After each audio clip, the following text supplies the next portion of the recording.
الكريم اما بعد فاعوذ باللہ من الشیطان الرجیم بسم اللہ الرحمن الرحیم آج سامعین اور قابل قدر اساتذہ کرام اور جد صاحبان اور میرے معزز ساتھیو السلام علیکم.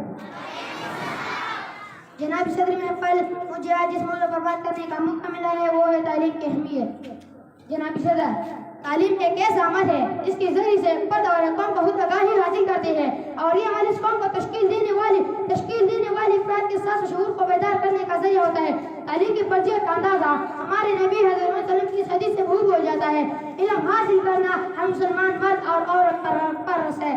تعلیم انسانی معاشرے کی ایک اہم ضرورت ہے اور تعلیم سے ہی معاشرے کو بہتر طور پر تشکیل دیا جا سکتا ہے.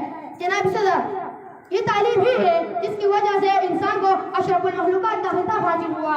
تعلیم کی اہمیت کا اندازہ ہم رب کائنات کی ارشاد سے بآسانی لگا سکتے ہیں. ارشاد باری تعالیٰ اے نبی کہہ دیجئے کیا علم رکھنے والا اور علم نہ رکھنے والا برابر ہو سکتے ہیں؟ نصیحت تو وہی حاصل کرتی ہے جو عقل والی ہے. دنیا کی کامیاب اقوام کی پشت پر تعلیم کا عمل ہی پوشیدہ رہا ہے. جو لوگ معاشرے میں تعلیم حاصل کرتے ہیں چاہے وہ دینی ہو یا دنیاوی ہو اس انسان کے اپنے معاشرے کے اندر اور اپنے گھر میں ایک عالی مقام ہوتا ہے. تعلیم اسکول کالج یونیورسٹی سے ملنے والی ڈگری کا نام نہیں بلکہ تمیز اور تہذیب کا دوسرا نام ہے. ہمارے باب ایسی میں ہے کہ تہذیب و تمیز دینی تعلیم کام کرے کیونکہ آج کل تعلیم کے نام پر بنائی جانے والی ریاست اور نجی تعلیم کو فروغ دینے میں پوری طرح ناکام ہو چکی ہے کیونکہ ان کی ستون فصلوں کا لحاظ کرنے کی چھت پر تعمیر کر دی گئے ہیں. اللہ نہ کرے اگر اس سے پہلے کہ ہم دنیا کی جاہل اقوام میں سربیس ہو جائے ہمیں تعلیم کی برکہ یہود کی برکہ کہ یہود سے محنت کرنی ہوگی. میں اپنا تقریر اقبال کی سلسلہ ختم کرنا چاہتا ہوں. سبق پر پڑھ صداقت کا شجاعت کا عدالت کا سبق پر پڑھ صداقت کا شجاعت کا عدالت کا لیا جائے گا تجھ سے کام دنیا کی امامت کا. وما علینا الا البلاغ والسلام.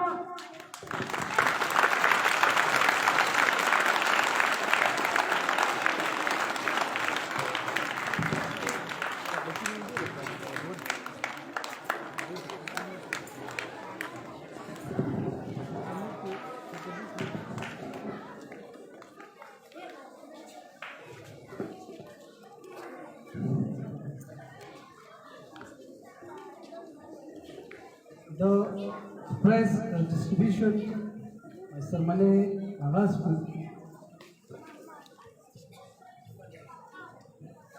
کو تلاوت کے نعت کے قومی ترانہ ملی نامہ تقریر رسکشی دوڑ اور کرکٹ دا زمون سرا 8 ایکٹیویٹیز